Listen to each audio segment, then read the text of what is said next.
This is Kathy Biehl of EmpowermentUnlimited.net with Astro-Insight for the week of April 15, 2019. Welcome to another Rock'em Sock'em week down here on planet Earth. No, it's not going to get any calmer. In fact, a lot of stuff is going to break this week, break open, break into movement, break through, possibly within you, probably within you. We've got a bit more of the cloudiness and confusion and dream world and escapist vibe escalating as the week starts.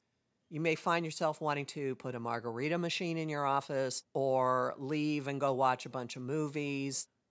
You may find yourself completely consumed by what you want, some kind of grand vision, like your fairy godmother is going to show up out of the sky and go plunk, and beautiful things will happen to you.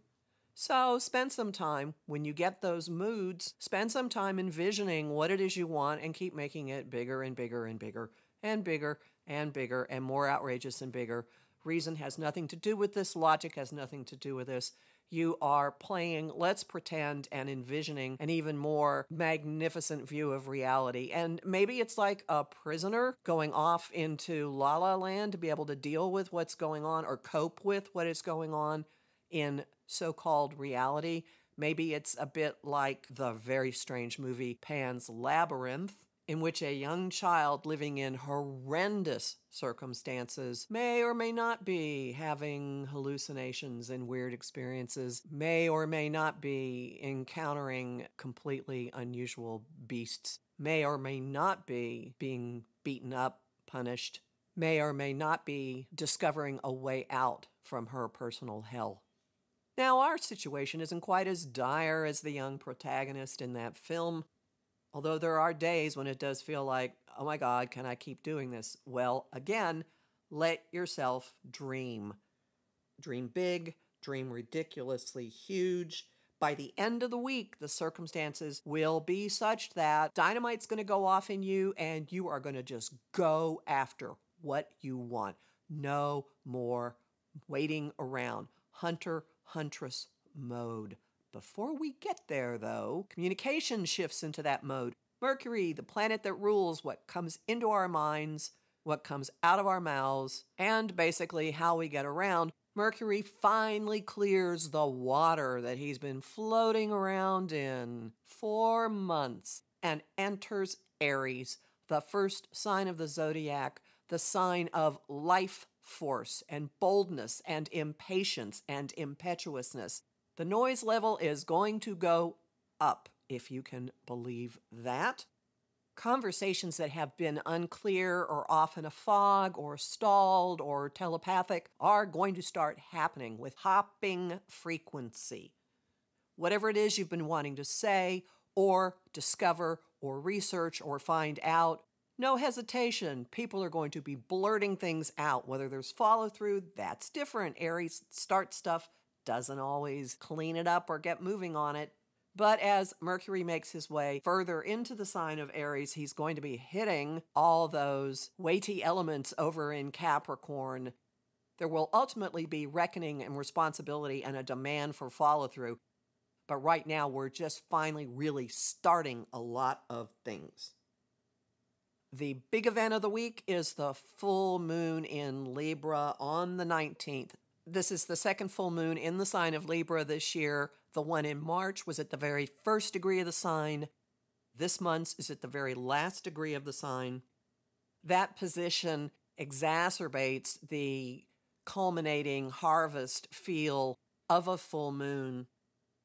A lot of stuff coming to a head, unavoidably and brittly. There has been an impulse in recent full and new moons to rearrange, to adjust our agreements, our relationship setups, and this one really does finally snap. Certain ways of doing things have hit the end of the line. The sun is out of sign conjunct Uranus in Taurus. So sorry, masculine. You've got that going on, and then we've got Chiron in the early degrees of Aries. The masculine is being inundated with evidence constantly that the world is a different place. The old ways of doing things aren't working anymore. A lot of men are sliding back into what they were taught because they don't understand how to navigate this energy. You might be observing that around you. The personal benefit to everybody with what is coming to a head at this full moon is you can be released from your own constraints. You can kind of look at it like, well, you know what? The world has gotten so strange. I may as well live according to my own dictates, which has kind of been a cosmic imperative for a number of years now. Time to do a lot of things radically differently. May will build on that notion and will carry over into our relationships and how they evolve and change. But the emphasis at this full moon is definitely on the feminine. The masculine is cracking open. I don't know what to do. And the feminine is in a position to lead the way.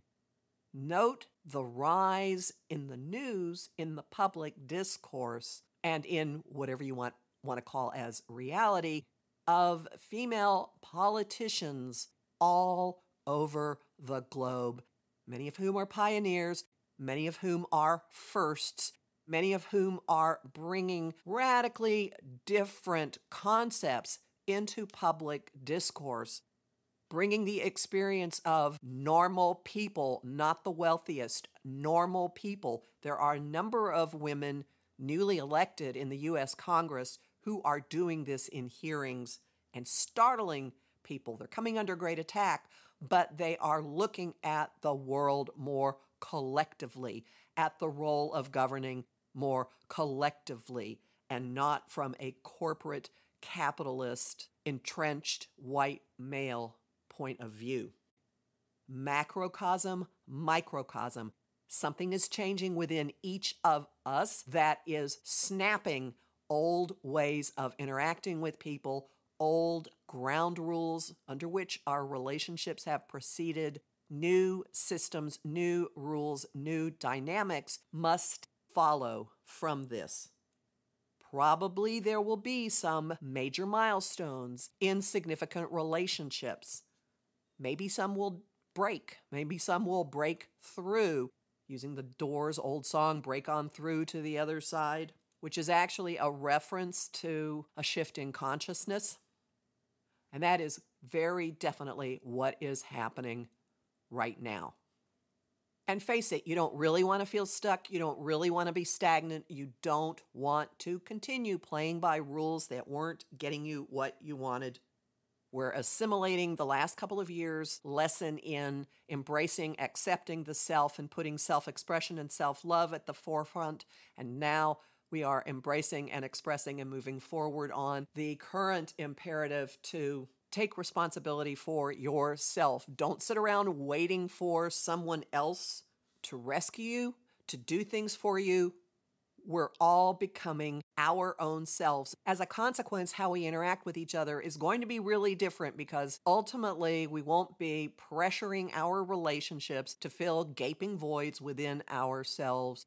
We'll be taking care of what we can and negotiating a different alignment of responsibilities, a different assignment of responsibilities between the people in the relationship. And then, as we go into the weekend, the sun moves into Taurus, and there is a desire to make things real, not have them theoretical, and not be running around all the time, although there is still very strong running around energy. At the same time, Venus moves into Aries, and Huntress mode hits like crazy. So we're not hunting ideals, we're not hunting theories. We're going to go after and try to capture things that will tangibly, concretely, practically be next to us, that we can touch, taste, feel, rely on. Homing thought of the week, I have two. Expand my dream, then go after it. And the second one is, I am the person I have been waiting for, which is a variation on something said recently by Elizabeth Cronise McLaughlin. And the song of the week is I Am Woman by Helen Reddy. The image of the week is Diana pulling back her bow. You'll find a lot of resources for working with this energy at my site, empowermentunlimited.net, including a new guided visualization that has you work with Pluto to facilitate the clearing and purging and streamlining process that we are all going through. There's also bonus content at patreon.com/Kathy Biehl, and I am deeply grateful to my vibrant Patreon community for keeping Astro-Insight from going behind a paywall. Talk to you next week.